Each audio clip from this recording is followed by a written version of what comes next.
السلام عليكم. اليوم بدي أشارك معاكم كيكة بسيطة وسهلة.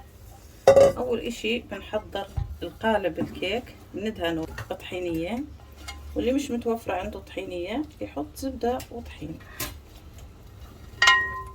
بنخليه جنب. عندي هون مبروش الحامض اللي هو الليمون، وعندي كاسة سكر وأقل من نص كاسة ومعلقتين كبار. اللي ما بيرغب الحلو يحط بس كاسة.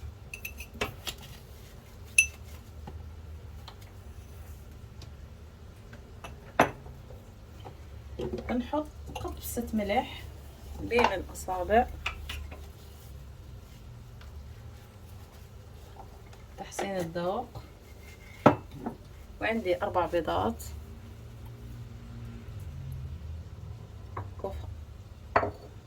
نخفقهم لما يذوب السكر. بسم الله.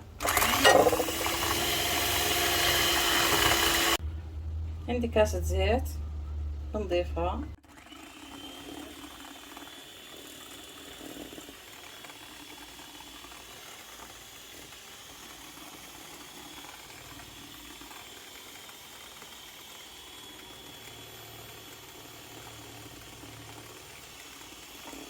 حليب. العيارات كلها بنفس الكاسة.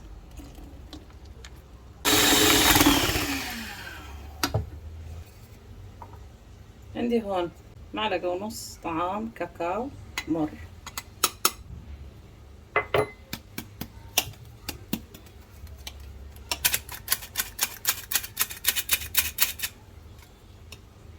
كبداية كاسة طحين،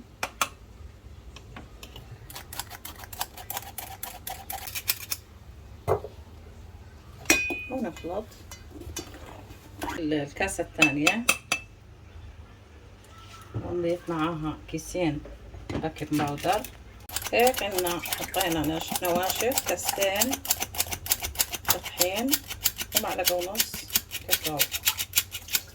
راح ازيد نص كاسة طحين كمان، بصير المجموع كاستين ونص، والنص الثاني بالتدريج.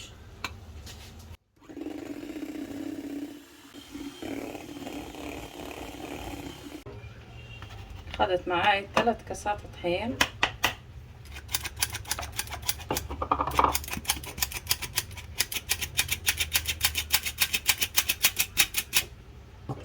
انا دايما الكاس الثالث بخليه اخر اشي، عشان مرات البيض بيكون صغير عشان ما نتفرق.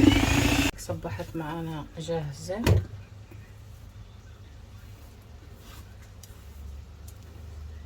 طلع بهذا القوام بالشكل هذا.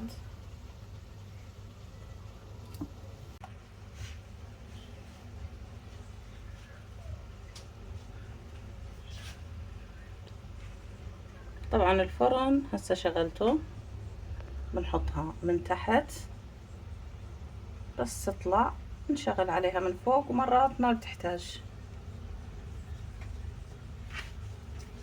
جهزت، بنهزها عشان يطلع الهواء اللي فيها. شايفين لما تهزها كيف تتخزق؟ الهواء اللي بتكون جوا، والكيكة تصير مستوى واحد، ونحطها بالفرن. كيكتنا طلعناها من الفرن، خليناها تبرد، طالعة ما شاء الله.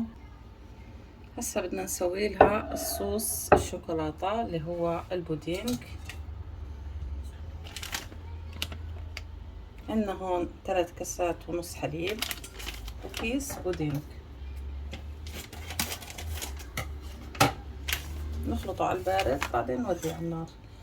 في السكر، في كل اشي جاهز بيجي.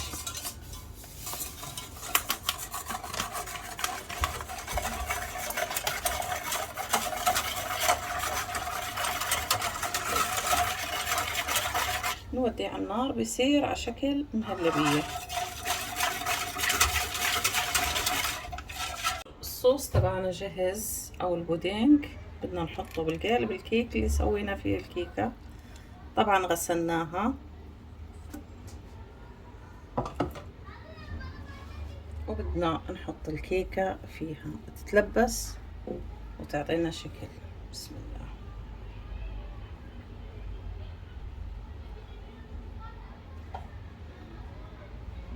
نضغط عليها عشان تعطي شكل.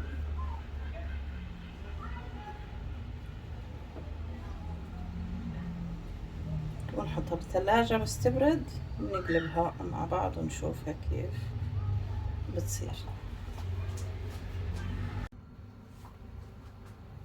وهيك كيكتنا جهزت، طالعة بهذا الشكل. خليتها بردت بالثلاجة وطلناها، تلبست بالشوكولاتة، بتطلع اشي فاخر على الاخر. بسم الله.